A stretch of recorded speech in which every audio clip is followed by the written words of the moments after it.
Good evening. Welcome to Windows on the World.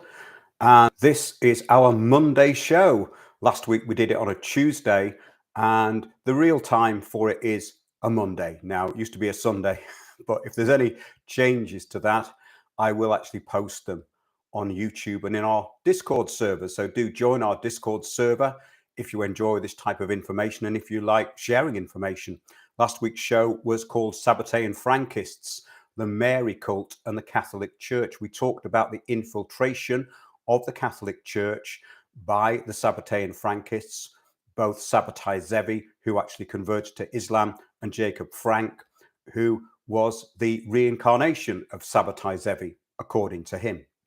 And these false messiahs have a long track record of going nowhere and causing a lot of trouble. So really what we're talking about is a follow-up to that last week's show. Tonight's show is called Franks, Freemasonry and Cabala. So we're going to follow up with the information that we started putting out last week and expand on it into how the Cabala influenced Freemasonry through Sabbatean Frankism. Redemption through sin, order out of chaos. Can you see the similarity? I was looking at a website today, a Freemasonic website, and the first thing it says at the top is order from chaos. So a lot of this stuff is energy harvesting, wasting time in useless and pointless ritual, going round in circles, being directed by a group of people to keep you on a hamster wheel, which leads you spiritually nowhere. That is the most positive side of this type of cult behavior.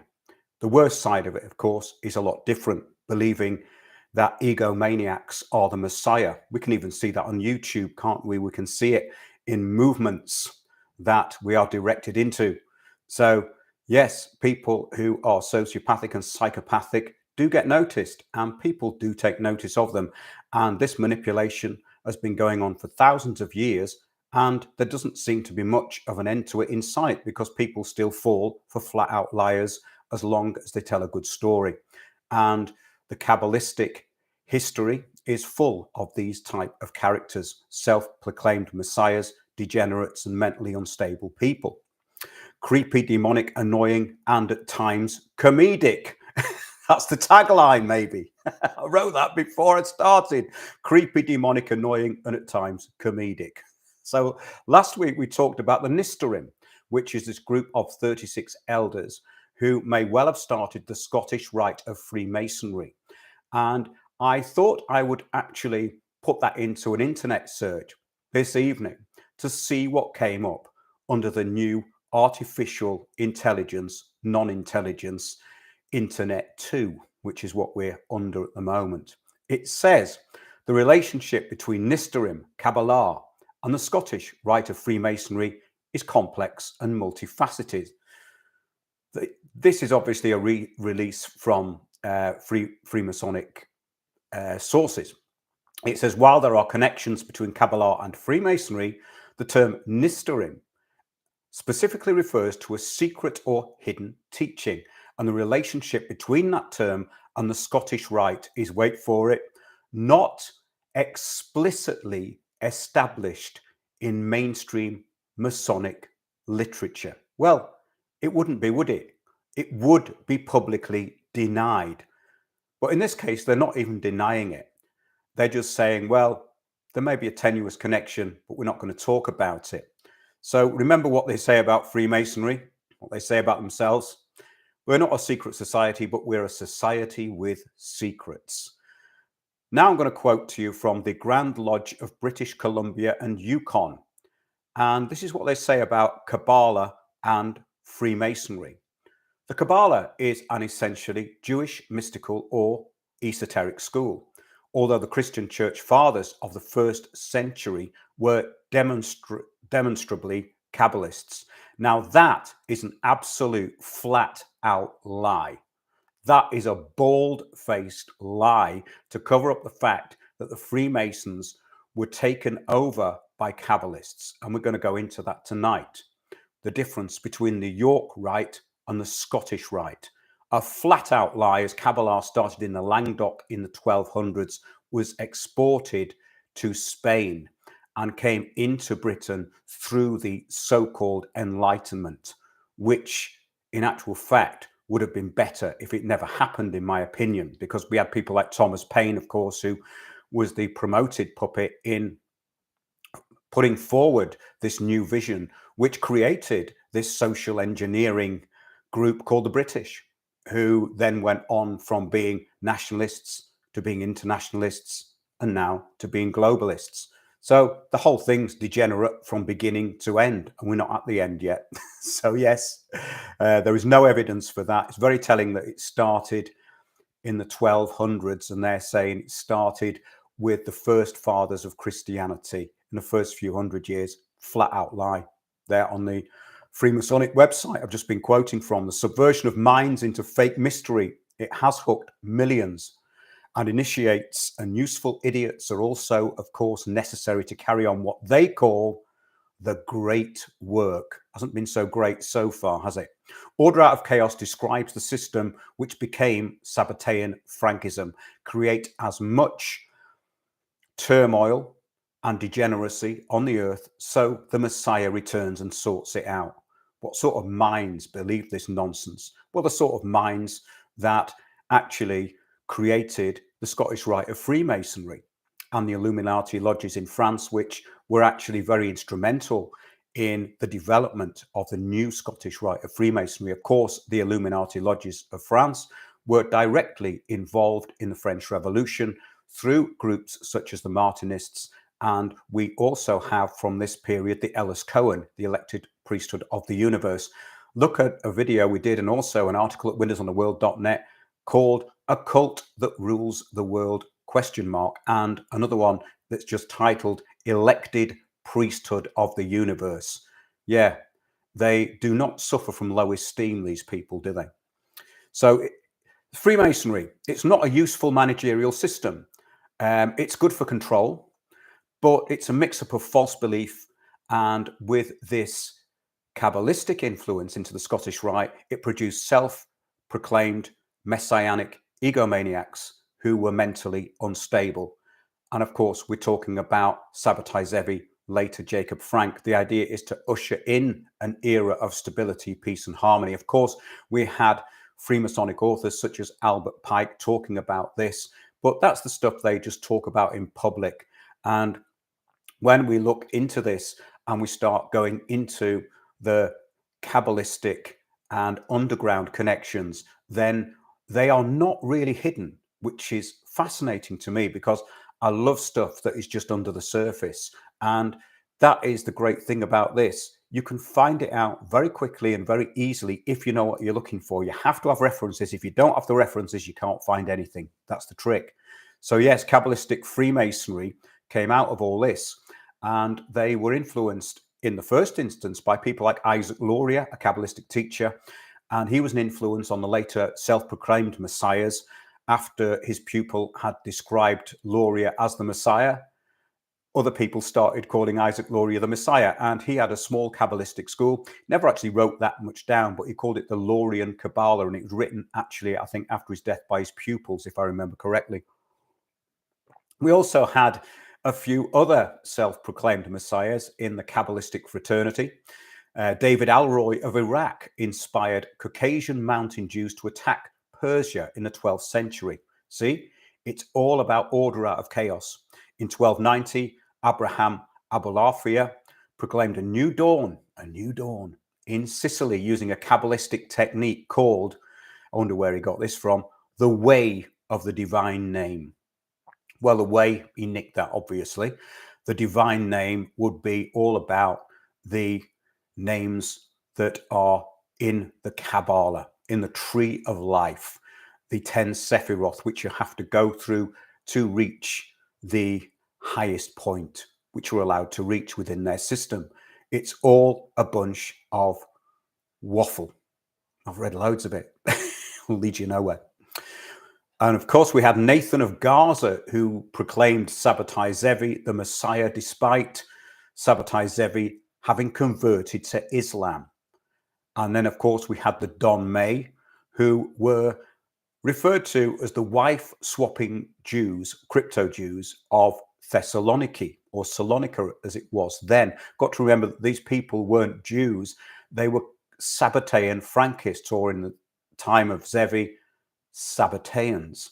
And they were kicked out of pretty much everywhere. Go to last week's show, the last one in the archive, and you can hear much more about that. But we're going to move on tonight into the Freemasonic influence of all this. So in turn, Nathan of Gaza had been influenced by Abraham Abulafia.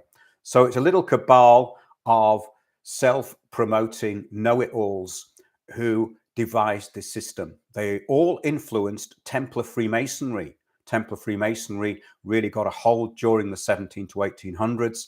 And of course, in turn, the Scottish Rite. Now, how can this happen when those who are jumping on this bandwagon and infiltrating Freemasonry are complete lunatics? Well, quite easily, it seems. The system of Cabala is about finding your way through a prescribed route of paths which lead you nowhere, a little like Freemasonry. A little knowledge is given which is completely pointless. And it's quite funny, actually, because I used to go to a club in London and the hall downstairs was hired out by Freemasons, and they used to come into the bar after their meetings. And one of the Freemasons actually left his initiation book on the bar, and his name was Roger Tippler. Quite ironic that. I loved that. Roger Tippler. He got so drunk, he left his initiation book on the bar in this club I went to. So I took it home with me, and if he ever needs it, I've still got it somewhere. But I just wanted to tell everyone out there there's nothing in it. It's a complete load of garbage, all about recreating the mythical Solomon's Temple and behaving yourself. And it's based on ancient Egyptian control system, which is pharaonic. And of course, the pharaohs were just poster boys for the Vratsis, the people who were behind them, the people who were really in charge, made them go through stupid rituals. They made them go through death rituals so that they would pass through an underworld into the place that they needed to be. And they could take everything with them, of course, because they didn't know that there was a spiritual life. It was all about materialism. So you could take all your old furniture into the afterlife as well, as has been exposed with the excavation of the tombs in Valley of the Kings, etc. So the pharaohs weren't advanced at all. They're pretty backward. And the whole of the Egyptian cult, which influenced these other cults, is merely a way of control. So there's ritual and there is revelation. And if you have revelation, you don't need ritual. Quite simple. And of course, that goes into the Talmud and into Cabala and this obsession, this neurotic obsession, which we see in these cults. Yes, so do take a look at last week's show, Sabbatean Frankists, the Mary cult and the Catholic Church. And we're now going to get into Jacob Frank. And I did tell you last week that we would be looking at what Jacob Frank actually did. This is the sort of degenerate he was. We have to remember that Sabbatai Zevi, before him, he was proclaimed the Messiah by Nathan of Gaza, another Kabbalist, and proclaimed himself the Messiah in 1666.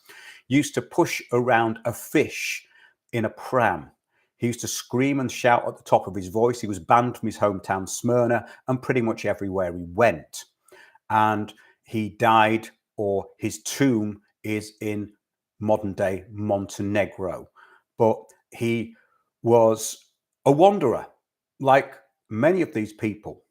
So yeah, Jacob Frank was also a wanderer, and he ended up wandering really in Poland, modern day Ukraine. And of course, modern day Ukraine will be, I think, the next Israel for certain people who believe in these cults. So Jacob Frank's subversion, yes, his whole family was Sabbatean. They were followers of Sabbatai Zevi. And there were numerous outbreaks of followers of Sabbatai Zevi, known as the Donme, in eastern Poland, which is now Ukraine, particularly in Podolia and Galicia between the late 17th and early 18th century to give you a little bit of exposition. Frank foresaw that Poland would be the place that would prepare for the coming universal transformation by the divine will of the earth in the coming messianic era of peace, led by him, of course. So modern day Ukraine is being prepared as per the followers of Sabbatai Zevi and Jacob Frank, and of course the Cabalists. And many of them are flocking there, have been for quite some time. We're going to get on to now the degeneracy of Jacob Frank. Remember, this is all a massive influence on Freemasonry. Frank's Messiah complex started with him, guess what? Having visions. Yes, it usually starts with them having visions, doesn't it? And he wrote it down as, no modesty attached here, the collection of the words of the Lord. In other words, him. No modesty on display. Refers to himself both in the first and the third person. Now, people who refer to themselves in the third person are usually monstrously and insufferably egotistical. I've known several in my life. They give themselves an alter ego and refer to themselves as that when they want something. And this is what Jacob Frank was like. So like Zevi, Sabbatai Zevi, Frank reports having visions or possibly just delusions. Frank reports on tricking people in his real life to take his place, and some of them got killed. Quite serious stuff. They get murdered in their beds, as they are where Jacob Frank was thought to be, but Frank had turned the tables on them. He imposes himself on many people throughout his writings and forces his opinions, falling out with many Jews whom he argues with incessantly. So he wasn't popular with the Jewish community at all. Okay, let's have a story. I, having come once to the synagogue in Salonika, where there were about 1,200 householders, shouted in a mighty voice, let nobody dare to come up on the pulpit, because I'll knock him down on the spot. What a stupid thing to say. In amazement, everyone began to shout, how is it that you prohibit us to do this? So, Jacob Frank says, shouting the same again, I grabbed the pulpit and cried out that I would murder the first one who dared come up. And then, having taken the scroll of the laws of Moses, I put them on the bare ground, and having lowered my pants, I sat on them with my bare behind, and all the Jews, being unable to do anything, had to leave. So can you imagine someone doing this in your place of worship? It's not the way to win friends and influence people, is it really? Greatly repulsed by these deeds, the Jewish women set an ambush for me one evening in a certain street, each one armed with a scarf full of stones. When I was passing, they began to shower me with a hail of rocks. I, saying nothing, picked up those very rocks and began to throw them back at them, the women.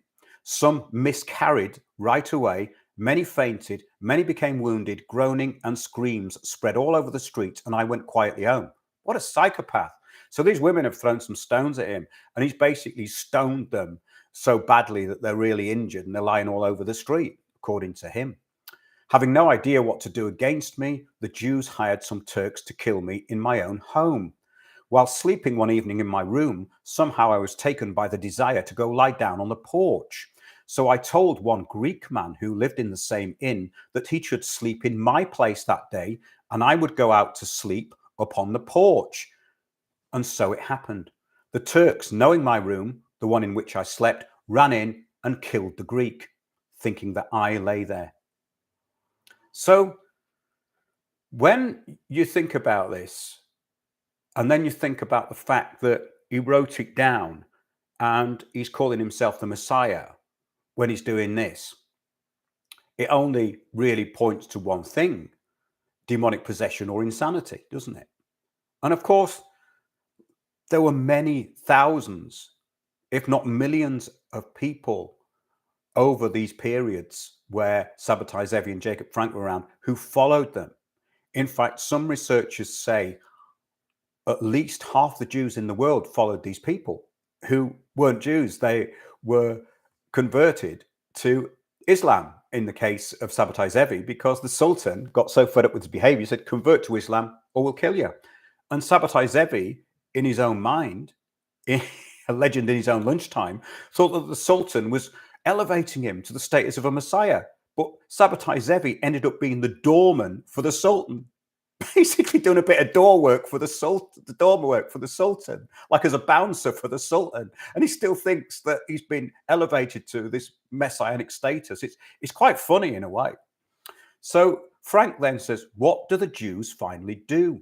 They persuade and bribe all the innkeepers in Salonika to kill me themselves, wherever I should come to stay overnight. I came to one such. This one was very worthy. He revealed to me the intent and the conspiracy of the Jews. A rabbi gives him some gold pieces, and then Frank states, I hired a horse from the wagoners who, according to custom, were traveling in 2 companies. The Jews bribed the Turks to kill me on the way. The Turks posted themselves on the road. My horse became lame as soon as I started out.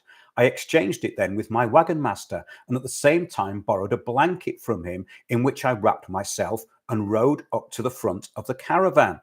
The Turks, thinking that I was on the lame horse in the back, as they had seen me at the beginning of the trip, killed the wagon master and took him to the Jews, who recognized the futility of their plot. This is very dark stuff. And when you think about it, even if this person did this, would you write it down and brag about it? Very strange and disturbing behavior from a messiah, isn't it? So influence now through Freemasonry and the Catholic churches supported by the Jesuits leads into the influence of the Cabala into Freemasonry. And that's where this show is going. But just to finish up, just like Sabbatai Zevi, Frank was unhinged and obviously an exhibitionist. Frank was, it seems, more psychopathic than Sabbatai Zevi, who may have been, in modern parlance, diagnosed with what is called bipolar disorder. So this is where we're going with this. I've just got to find my place here. Yes. So yes, from the Languedoc in the 1200s to the Cabala of the Rosicrucians and the Scottish Rite is where this show is going to be going from now on. This is from the Square magazine, a Freemasonic magazine. I looked it up today because there is a document which we've read out before, and it's called the Regius Manuscript of 1390 that states, in the time of good King Athelstan, which was in the 900s, early 900s, Freemasonry was alive in Britain through King Athelstan. So here we have what may have been the original Freemasonry before the Kabbalists took it over, because this was a form of Scandinavian, maybe mixed with Anglo-Saxon type Freemasonry, if that's the right word for it, because this may have just been some kind of brotherhood. However, it says there are 3 documents from the Middle Ages that have long puzzled Freemasons in the British Isles. One is called the Halliwell Poem. The second is called the Cook Manuscript, and the third is called the Dowland Manuscript. So we're going to look at particularly the Cook Manuscript. Fragments of the traditional law of the Jewish guilds were preserved by Christian Masons, and that's revealed in a surviving English document of operative Freemasonry. The Cook Manuscript, believed to have been from around 1400, in which the scribe drew on the Sefer Yetzirah, this is one of the Kabbalistic works, and the extra biblical Jewish sources when he described the origins and development of the craft. So here we have a statement which is extremely interesting, because if we're going back to the 1400s, it would have tied in directly with Cabalism in the Languedoc of the 12th and 1300s going into the 1400s, when the Cabala would have been incorporated into what was early Freemasonry. So it's directly linking the Kabbalists of the Languedoc to Masonry and the later Scottish Rite of Freemasonry. So according to this other manuscript, the Regius Manuscript, Freemasonry was in England in the time of good King Athelstan. He was King of England in the first half of the 900s, long before the Templars or the cathedral stonemasons with their building lodges came to England.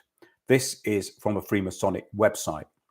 So if we talk about the 900s, this is officially before Freemasonry. Yet good King Athelstan is stating that Freemasonry was already in England and Britain. Athelstan became king of the Anglo-Saxons in 924 and king of the English from 927. King Athelstan altered the Norse initiation rites into Freemasonry as we know it today. That's fascinating, isn't it? Because I was looking at some websites earlier, and we have those initiations of Freemasonry, the rolling up of the trouser leg, the noose around the neck, which was incorporated into the Cabalistic Judaic system of Freemasonry. So here we have something really fascinating, that this cult may have been in Britain way before the Kabbalists influenced it. Very important that. The Halliwell poem we're going to get onto next is an English script from, again, 1390. And it says, King Athelstan, in the year 926, convened an assembly in the city of York, quote, which revived the craft and gave it new laws. Interesting. So the Norse laws and the symbols were incorporated into this new craft. So we see that Freemasonry is changing in the 900s. King Athelstan was the grandson of King Alfred the Great. And there's many ways that you can spell Athelstan. Won't go into those, including Athelstone, actually. Aldiston, Adelston, that's familiar. Known for his success in securing the submission of Constantine II, the King of the Scots, at the Treaty of Emont Bridge in 927 AD. So first, he went into Scotland, then through England. It says, and all through to the Battle of Brunanburh in 937 AD, this led to his claiming the title of the King of all Britain. Now, this is very interesting because I've looked into certain families which come through Scandinavia into Scotland. And one of those families is quite well known for having a gate at Kensington Palace called Ormgate. They were known as the Orm priests. Some became drovers. They went to Ireland, and many of them settled around Manchester, but they came through Scotland. And they were on the Scottish Isles. Very interesting, this, because it ties in to this period where we do not have a great deal of information because it's called Ancient Britain. So Athelstan was the first king of a unified England from 927 AD. He reigned from 925 to 939. So according to Masons, particularly those of the York Rite, Athelstan holds an endearing place in our history as a great supporter of Masonry in England, establishing charges and articles given to the craft to live by. So, good King Athelstan brought Freemasonry to Britain. So now we're going to go into the two branches of Freemasonry in Britain. The York Rite, which is now known also as the American Rite, is one of, it says on this Freemasonic website, the appendant bodies of Freemasonry, comprising three primary branches: the Royal Arch Masonry, the Cryptic Masonry, and the Chivalric Orders. It traces its origins to medieval England, with its name derived from the city of York, or, as Commons Beaumont would say, Babylon, where traditional Masonic legends suggest a Grand Lodge existed in ancient times. Isn't that interesting? Again, tying into the work of William Commons Beaumont and the importance of York as a centre of Britain. So They talk of the Royal Arch Masonry. This branch focuses on the search for lost secrets. So here we go. Here's the hamster wheel of going nowhere for the rest of your life, and the recovery of the legendary, wait for it, lost word of a master mason. Well, they meant to give you that when you join, because they have it on a ring, don't they? Oh, I've read all about this stuff. It's so tedious. Yakim and Boaz, you know, Pillars of Hercules, all this stuff, mixed with a load of Egyptian crap. Yeah, it's pretty boring, to be honest. Cryptic Masonry. Oh, it's even worse, isn't it? Delving deeper into symbolic teachings, Cryptic Masonry explores the yawn hidden meanings behind Masonic symbols and allegories. Oh, that really is the road to absolutely nowhere. I suppose it works for social climbers, though, because they get something out of it in the end. But of course, they sacrifice their souls to the Brotherhood. It includes, it says, the degrees of Royal Master and Select Master, which continue the narrative from the Royal Arch Masonry. So that is the York Rite. So it says degrees within this branch include the Order of the Red Cross and the Order of Malta and the Order of the Temple. So it says symbolism and themes.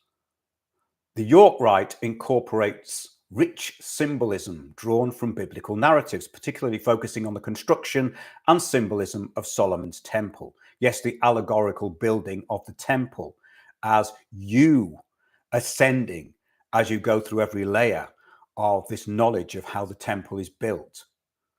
But you don't really need all that.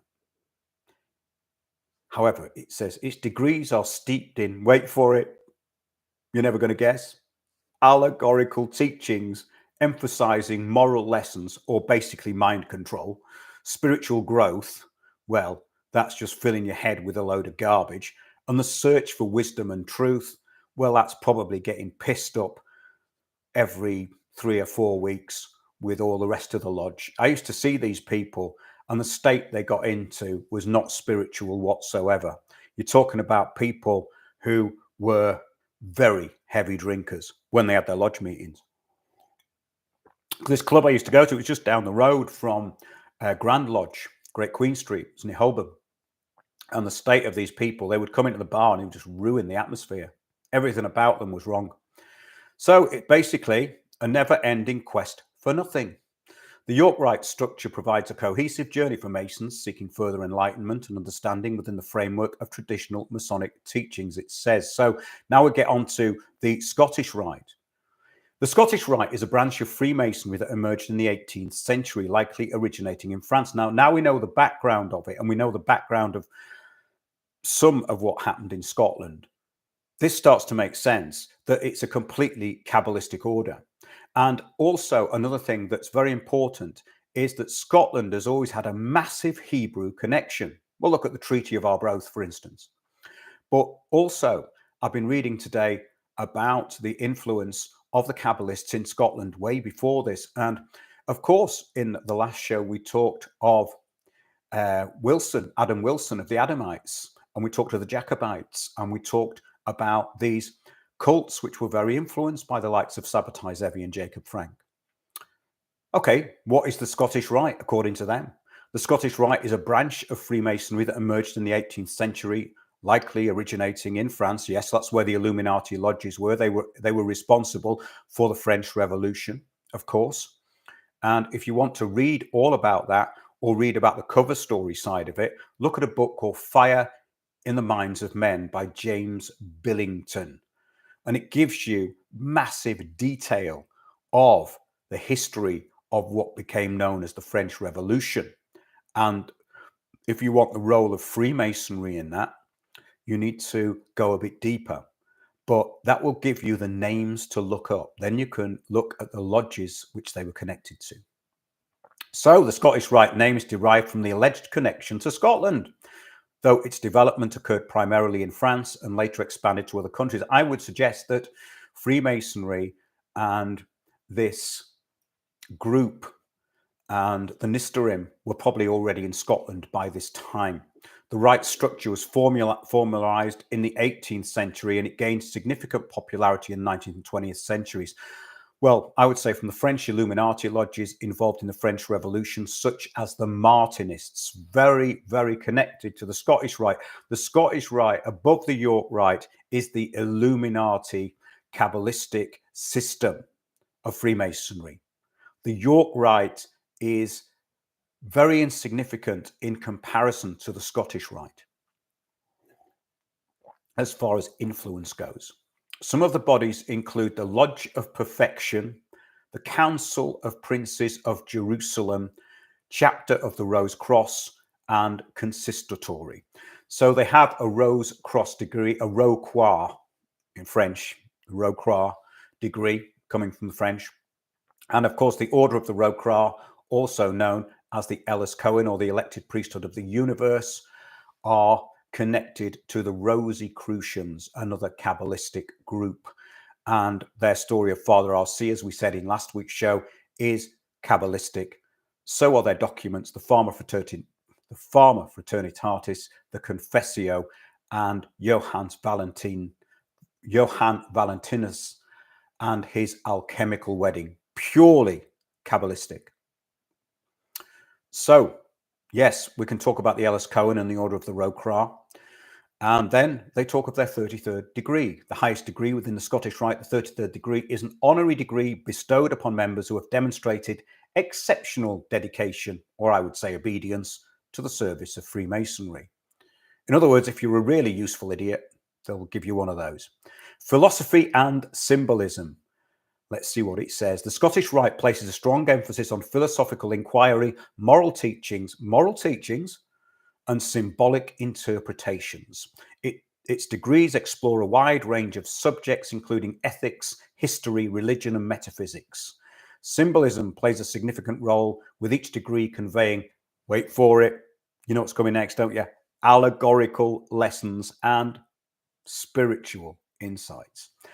The Rite's teachings incorporate elements of comparative religion, there you go, anything but Christianity, mysticism, Cabala, and esotericism, Cabala again, encouraging members to seek deeper understanding and personal enlightenment.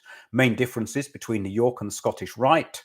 York Rite traces its roots to medieval England, with traditions linked to the city of York or Babylon. Two branches, so one Scandinavian, Anglo-Saxon, one Cabalistic. From the Enlightenment, the stooges of the Enlightenment adopted this Cabalistic branch of thinking. For the Scottish Rite, they say, emerged in the 18th century. The York Rite focuses on Christian themes and symbolism, with narratives centered around biblical legends and the construction of Solomon's Temple, or the allegorical construction of Solomon's Temple, which is Cabalistic, which is going through the 10 Sephiroth, basically. So I think the Cabala influences both of these, but the real esoteric stuff and the real subversive stuff is in the Scottish Rite. The Scottish Rite emphasizes, it says here, philosophical inquiry, moral teachings, yeah, right, symbolic interpretations, incorporating the elements of comparative religion, as we know. New Age, basically, and of course, the Cabala. So the Kabbalists hid inside the Scottish Rite. So this is really interesting, which was from the European Illuminati lodges. Now, I'm going to get into something which I didn't have time to get into last week, which is a paper that was produced in the year 2000. It's called Judaized Scots, Jacobite Jews, and the Development of Cabalistic Freemasonry. It's a revision paper presented at a symposium on Western esotericism and Jewish mysticism, 18th International Congress of the International Association for the History of Religions in Durban, South Africa, August 2000. Now, this is a very well-researched paper. Okay, let's get some detail from it. The following quotations, which span 7 centuries, point to an ancient and enduring tradition that identified operative stonemasons and Scottish Freemasons as Jews. There are too many to read out here, but we'll give you a few. So it says here that Judaist Scots, Jacobite Jews, and the development of Cabalistic Freemasonry. The paper starts with many quotes which basically describe Judaic links to Freemasonry. It says, some likewise say our Masons now do circumcision undergo, for Masonry is a Jewish custom. And that is from a poem called The Freemasons by Hudibrastic, someone called Hudibrastic in 1723. I'll just give you that quote again. Some likewise say our Masons now do circumcision undergo, for Masonry is a Jewish custom. So we can see that it was completely taken over in this way through the Scottish Rite. Again, a quote now from Rabbi Isaac Wise, Scottish Rite Mason. And this is from a publication called the Scottish Rite Mason, the Israelite, from a publication called the Israelite from the Scottish Rite Freemasons. So Rabbi Isaac Wise said, Masonry is a Jewish institution whose history, degrees, charges, passwords, and explanations are Jewish from the beginning to the end, with the exception of only one by degree and a few words in the obligation. The beauty and pride of Masonry is its universal character, its tendency to fraternize mankind. So that's a very interesting statement, isn't it? Because I think what he's talking about is not necessarily Judaism, but Cabala, which isn't recognized, of course, throughout Judaism. It's recognized in certain sects of this very large holding. It's a kind of hold-all term of Judaism. It says we can begin to understand the international emergence of higher degrees of Cabalistic mysticism in the Ekose Masonic lodges, the Ekose, that's the word, Masonic lodges that wielded such a mysterious and powerful influence on the culture of the, in brackets, enlightened 18th and, in brackets, progressive 19th centuries. So then I decided to look at the ekose.info website, which is the Ekose is the incorporation of the Scottish Rite. And guess what their website header is at ekose.info? Order ab chaos, order from chaos. And then it quotes, behold, how good and how pleasant it is for brethren to dwell together in unity. Psalm 133:1. So again, using the Bible for their own ends. It says, for we be brethren of the rosy cross. We have the Mason word and second sight. Things for to come we can foretell, all right. Very badly right. So that was written by a Freemason. That's actually from the Muses Threnody, which was a publication by Henry Adamson in 1638. I'll read that again. For we be brethren of the rosy cross, Rosicrucians. We have the Mason word, meaning their password, and second sight. Interesting. For things for to come, we can foretell, all right. That says quite a lot, doesn't it? This is a Masonic song. It's called Ye Sons of Old Killie, and it's from the poem by Freemasonic brother Robert Burns. Within this dear mansion may wayward contention or withered envy never enter. May secrecy round be the mystical bound and brotherly love be the center. Interesting. I haven't read out the whole thing. That's just the sort of conclusion to it, which I thought was the most telling part of it. Another indication of Cabalism on this website is this quote. And this verse came from a brass square dated 1507, which was found in the east corner of Baal's Bridge. Yes, B-A-A-L, B-A-A-L, Baal, as in Baal monarch. Baal's Bridge in Limerick Island in 1830. I will strive to live with love and care upon the level and by the square. There you go. So, these references to Cabala and Freemasonry coincide with the Cabala of the Languedoc, which dates from the 1200s onwards. So, here's a quote from the Ecosse website. Freemasonry, a definition. Freemasonry is a peculiar system of morality veiled in, wait for it, you'll never guess, allegory and illustrated by symbols. And that is from a publication called The Craft Ritual.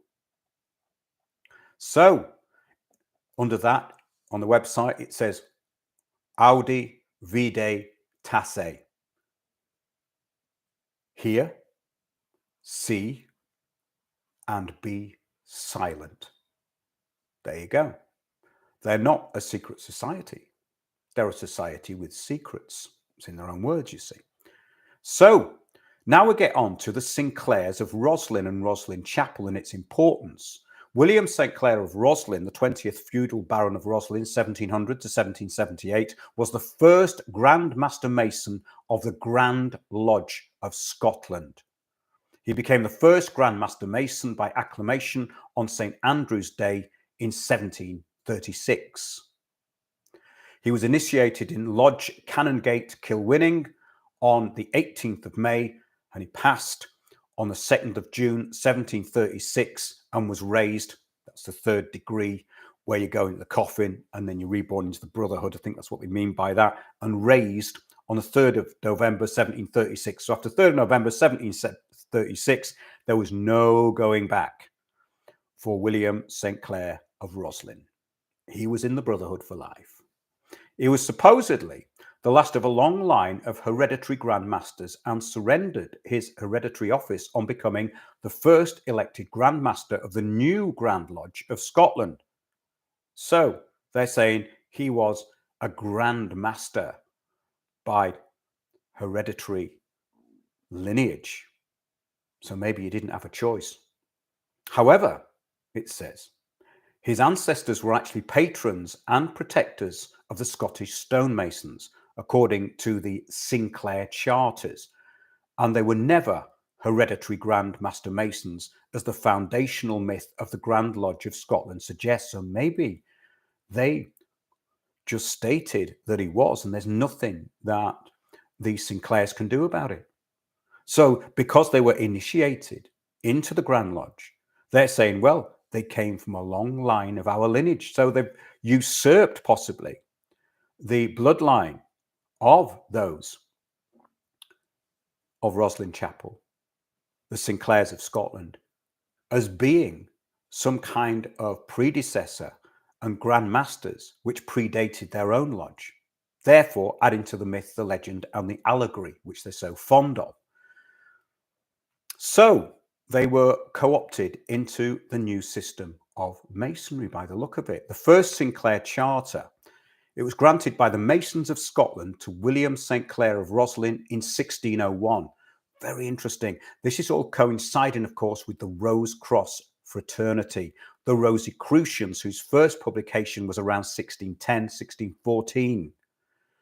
So the Rosicrucians would have been known within the occult system of Freemasonry way before it was announced to the public, because of course they were advertising around Antwerp. But this is really interesting. So we can see that there is a direct link to the Grand Order, the Grand Lodge of Scotland, and to this age of the Rosicrucians. It is this Masons of Scotland to William St. Clair of Roslin, 1601. Okay. It is a statement on behalf of the Scottish Rite claiming that evil deeds had been attributed to the Masons and has given occasion to many persons to conceive evil opinions of us and our craft. and to leave off great enterprises of policy by reason of our great misbehaviour, without correction, whereby not only the committers of the faults, but also the honest men are disappointed with their craft and profit. So that's basically an admission in a way, isn't it? And it's just saying, well, some of us are quite good and there's some naughty ones. It says it's signed by William Shaw. Now that's SCHAW, William Shaw, master of the work. He was one of the initiators of the Scottish Rite of Freemasonry, according to their legends. Just as an aside here, a friend of mine who knew a bit about this sort of stuff found himself next to one of the descendants of the Sinclairs in a pub in Chelsea. And he turned round to this fella and he said, I know all about Roslin Chapel. And this fella can be quite convincing because he does know a bit. And this Sinclair ran out of the pub, left his pint, ran out of the pub. So that kind of adds up with what we've just heard, doesn't it? That maybe these people were all for Freemasonry and ended up being controlled by them. Makes absolute sense. Scottish Rite Cabalism in the 1700s. Okay, this is again from this document, Judaized Scots, produced in the year 2000. And this quote is from Jonathan Swift, and it's a letter from the Grand Mistress of the Female Freemasons in 1724. The branch of the Lodge of Solomon's Temple, afterwards called the Lodge of St. John of Jerusalem, is, as I can easily prove, the antiest and purest now on earth. The famous old Scottish Lodge of Kilwinning, of which all the kings of Scotland have been from time to time Grand Masters, without interruption down from the days of Fergus, who was carefully instructed in all the arts and sciences, especially in the natural magic and the Cabalistical philosophy. Interesting. So it's all coming together, isn't it? They were afterwards, it says, this is the same letter from the Grand Mistress of the Female Freemasons. It says afterwards called the Rosicrucians. There you go. That's exactly what we were just preempting. And it's all come together with this quote. Speaking of the Cabala, as Masonry was called in those days. So that's from 1724. So they're saying afterwards called the Rosicrucians. The Freemasons afterwards called the Rosicrucian because with their natural magic and Cabalistic philosophy. Speaking of the Cabala, as Masonry was called in those days. So Cabala is Freemasonry, according to the Scottish Rite. There you go. It's all come together. These verses are from a brass square dated 1507. Right. Hang on a minute. We're getting onto something else here. Let me make sure I've got the right thing. Right. Hang on a minute. Let's just get back to that. Right. Yes. Right. I want to correct something. It's just my notes here. I need to correct something. When we talked about Ballsbridge in Limerick, Ireland, those verses date from 1507. I don't know whether I mentioned that, but that was called Ballsbridge in Limerick, Ireland. And this was a brass plate that was found in 1830. And the verse that I quoted earlier on was actually dated 1507. Well, that puts another perspective on it altogether, doesn't it? So we're now getting closer and closer to the time of the Cabbalist and the Languedoc. Because if we're told that the Scottish Rite, and of course the Grand Lodge was only incorporated in 1717, but we're also told that King Athelstan started the real Freemasonry in the early 900s. And it starts to make sense that what we've just been quoting from this document of the Judaized Scots into Freemasonry, it really makes sense, doesn't it? That there was a Kabbalistic influence from the very start. So it carries on. Stuart kings, as agents of scientific enlightenment and religious toleration, utilized Freemasonry as a vehicle for their Solomonic culture and dynastic preservation. Interesting, isn't it? Because if we go to the works of Comyns Beaumont, the whole thing of Scotland and Edinburgh as Jerusalem starts to come together with Freemasonry. Why is it called the Scottish Rite? because of the importance of Scotland and the infiltration of Scotland with Cabala. It carries on. The identification of Scots with Jews emerged most strikingly in the 14th century when Scotland fought for national survival against her southern enemies in England. Well, I would say it's actually older.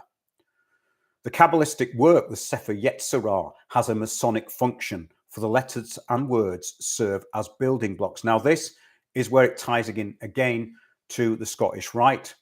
It says letters are regarded as stones, as full-fledged entities, as components intended to build up an edifice of words, to serve as a temple for God and a place for encountering him for the mystic. Completely Cabalistic. That's a completely Cabalistic statement.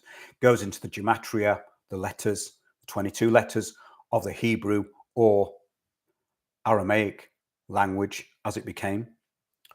It says, after the temple was destroyed, man is supposed to rebuild the temple in his ritual use of language, Cabala, in a nutshell.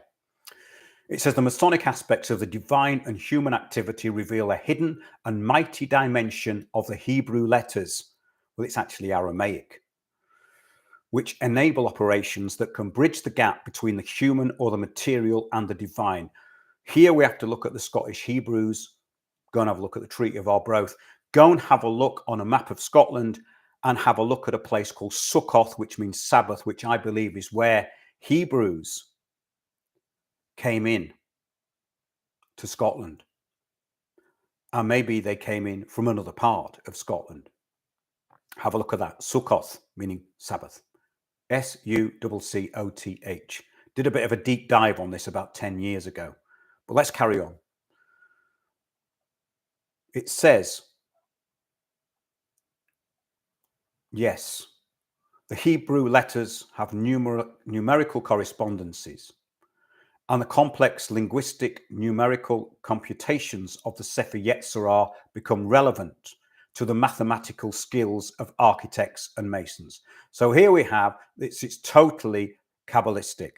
After the temple was destroyed, man is supposed to rebuild the temple in his ritual use of language. That's where it all came from. It's a completely Cabalistic system. The Scottish Rite, the rebuilding of the temple. And even I used to do some social clubs and places that had Masonic meetings, and you'd find all this crap in the dressing rooms. And I thought, what are all those building blocks? And it was these Freemasons going there, and they rebuild Solomon's temple like a sort of game of Jenga. You know, they can build it out a bit like it's like baby stuff. They're building this temple out of these little wooden bricks, followed by an almighty piss up as usual, I suppose. Yes, the capacity to visualize the architectural and pictorial expression of the complex mathematical and geometrical speculation became associated with the practical expertise of the architect and master mason. The 22 letters are the foundation. He engraved them, he hewed them out, and he formed them, everything that is formed. That's like saying Hebrew is the word of God. Well, no, actually, it would have been Aramaic, because the Hebrew and the Aramaic are very related, because Hebrew actually went into Aramaic. So the Hebrew letters became the Aramaic ones. Okay, let's carry on with their waffle. In the schools of Merkabah mysticism, Jewish adepts increasingly portrayed Solomon as an architectural magus, a magician, and his master mason Bezalel, different. I was thinking of Azazel. This is Bezalel, as a craftsman magus, initiated into the secrets of the Sefer Yetzirah, which is one of the main Kabbalistic works, along with the Zohar, usurping God's reality into their cult of God-man manifestation. That's what this is all about. It says from the 9th through the 12th centuries, the esoteric traditions of Jewish and Muslim mystical fraternities gradually penetrated Christian Europe in a mixed Judeo-Arabic form.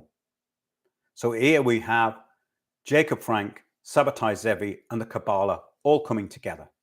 It says, when Christian scholars tried to gain access to the, in inverted commas, lost mathematical and scientific works of the Greeks and Romans, they often relied upon Hebrew translators of Arabic versions, which included Jewish and Muslim mystical elaborations.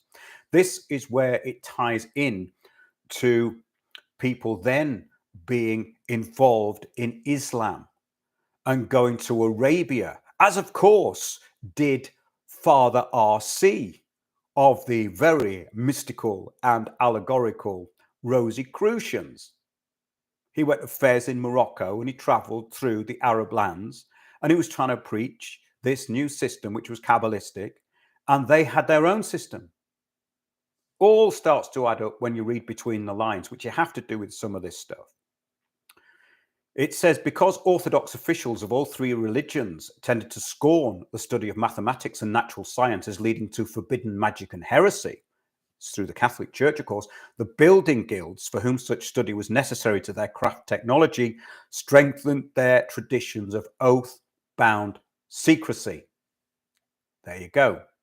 Christian student of this, it's called Avis Bronist synthesis, was a man called Michael Scott, 1217 to 1240, who left his native Scotland to study with Jews and Arabs in Toledo, Spain, which is, of course, where the Sephardic Jews of the Cabala were in the 1200s.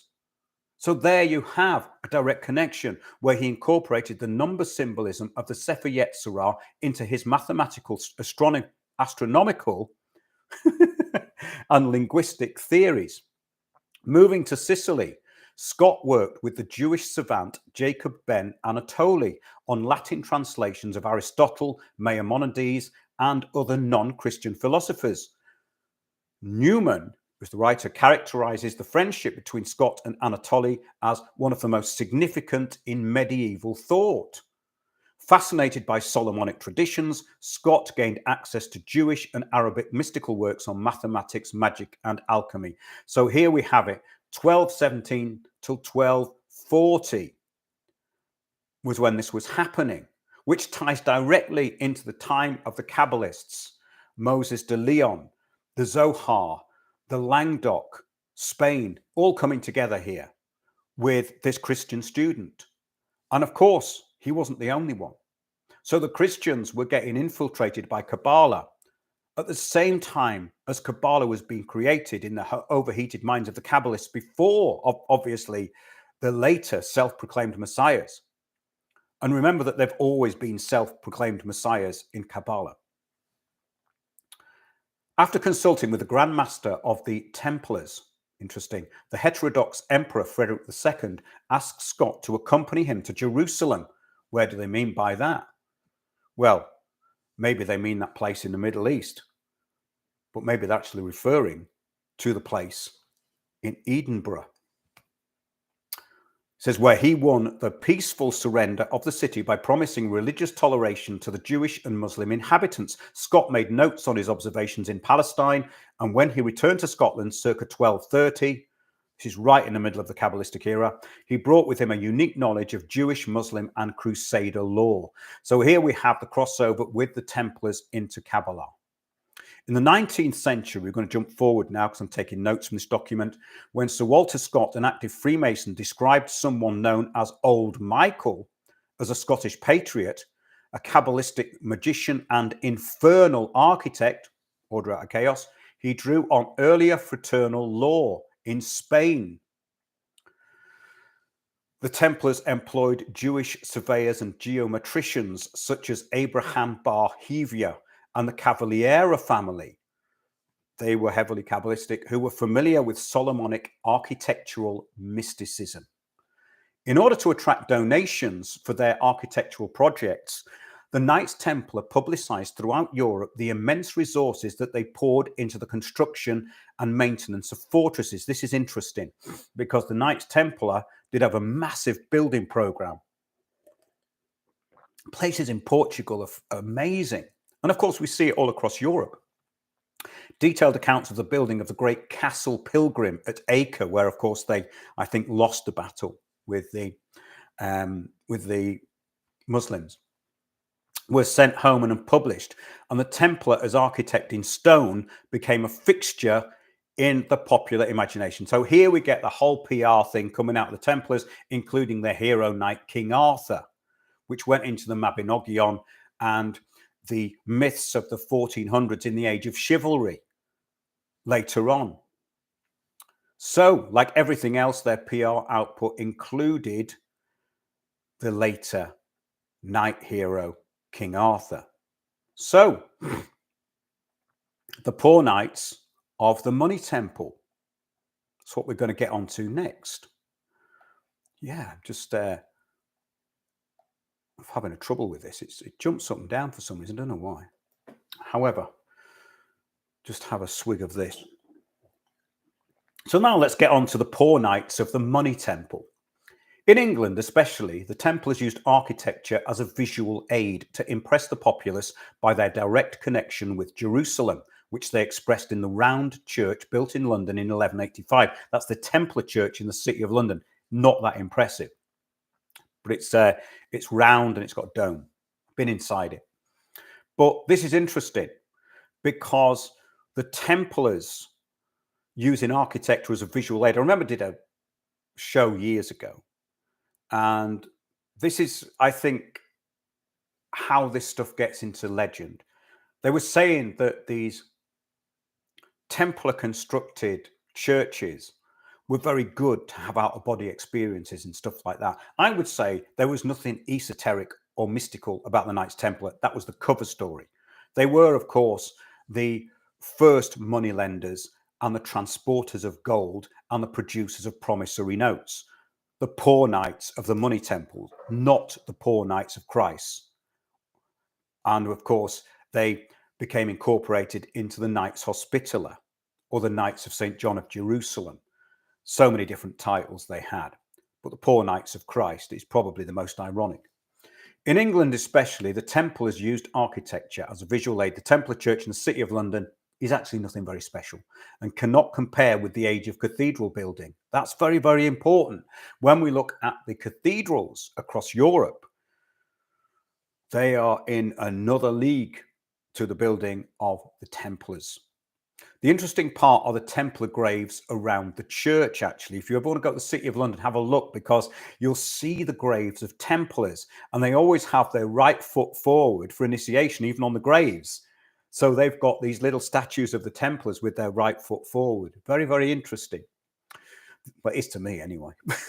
You might find it quite boring. But it's actually interesting now, because it's very near Lincoln's Inn Fields, and City of London, great day out. Yeah, you'll never see enough there. There's places in the City of London I've never been, and I've walked around it so many times.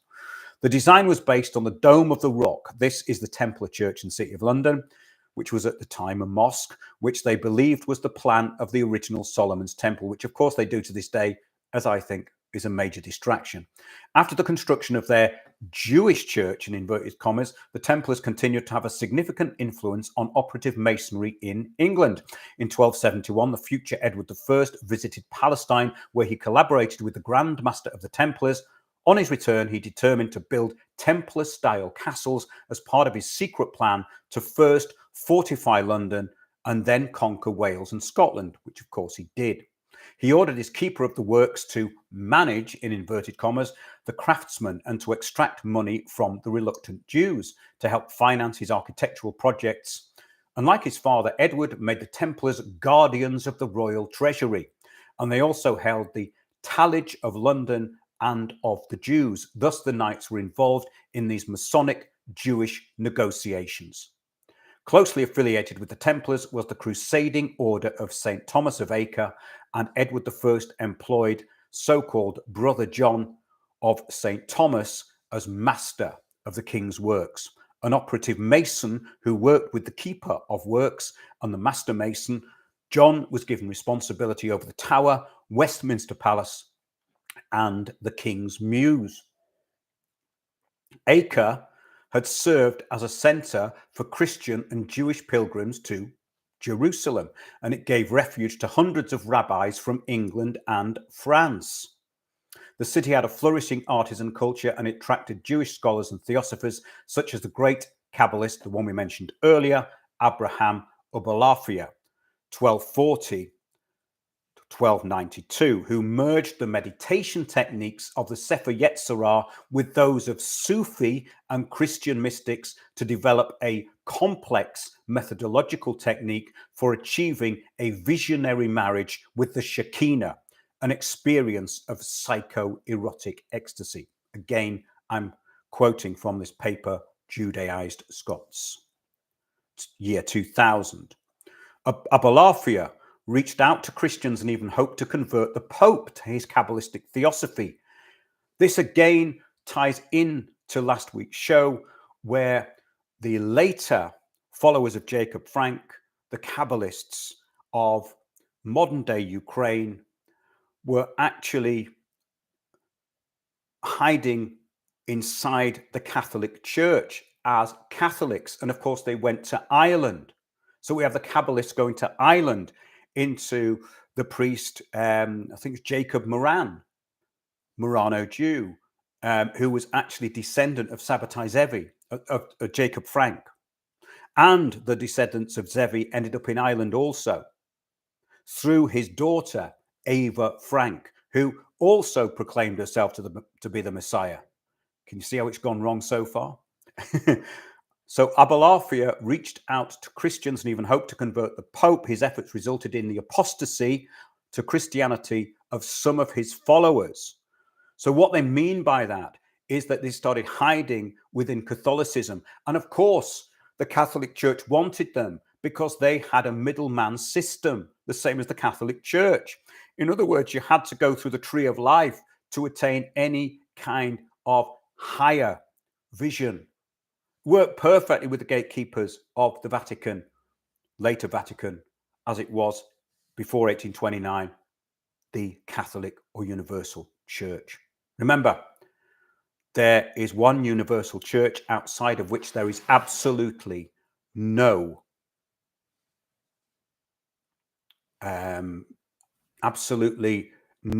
way of reaching a higher power. So you have to have the middleman.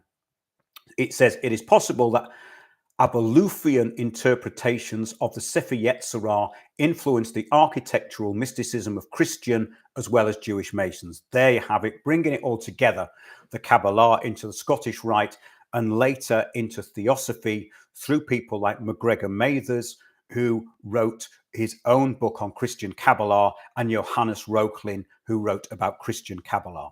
The whole influence is there now. It all comes together with our previous shows.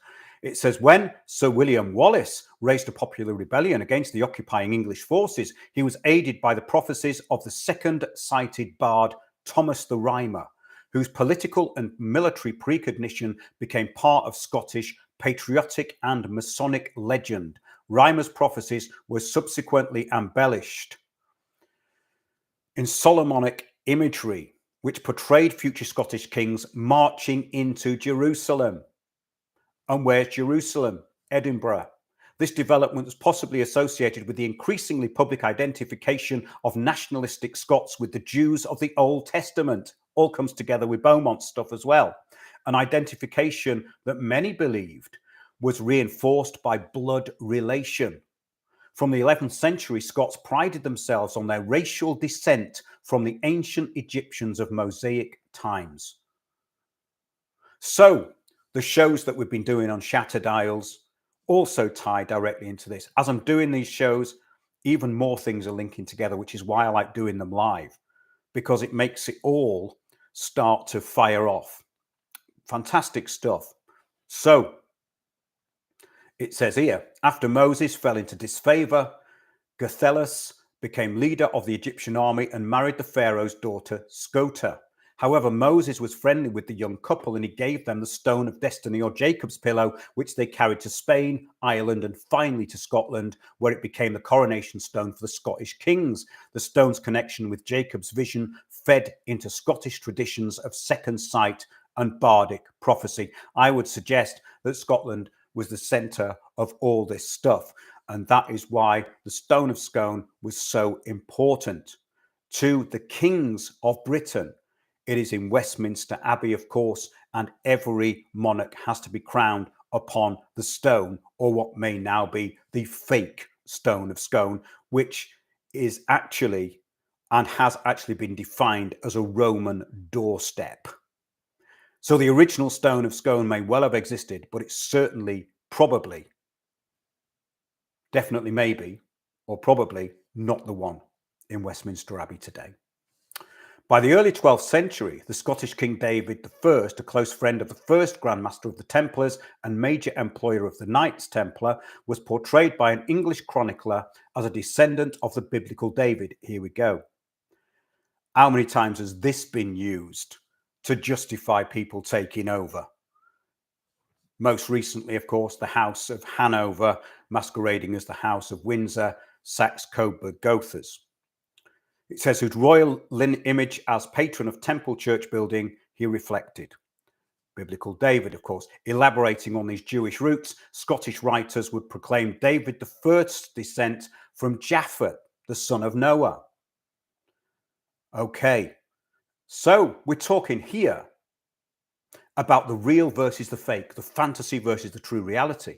So nothing, in conclusion,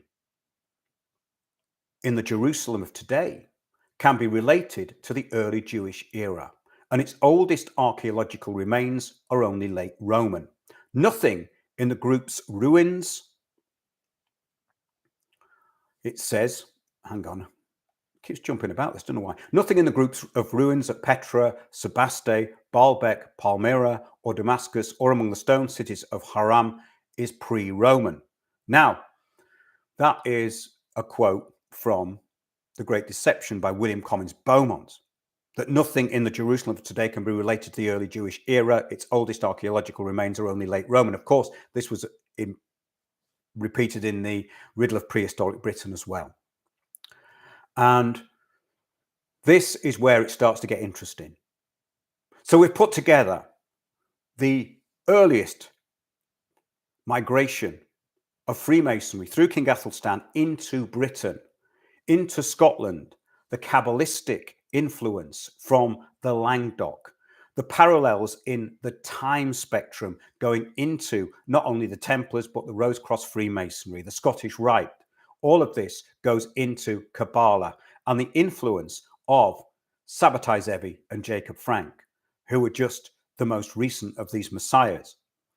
And just to reiterate, the subversion of minds into the meaningless through fake mystery has hooked, of course, millions, and initiates of this are the useful idiots who are necessary to carry on what they call the great work. In other words, useful idiots and dupes for life through a cult. And who really needs that?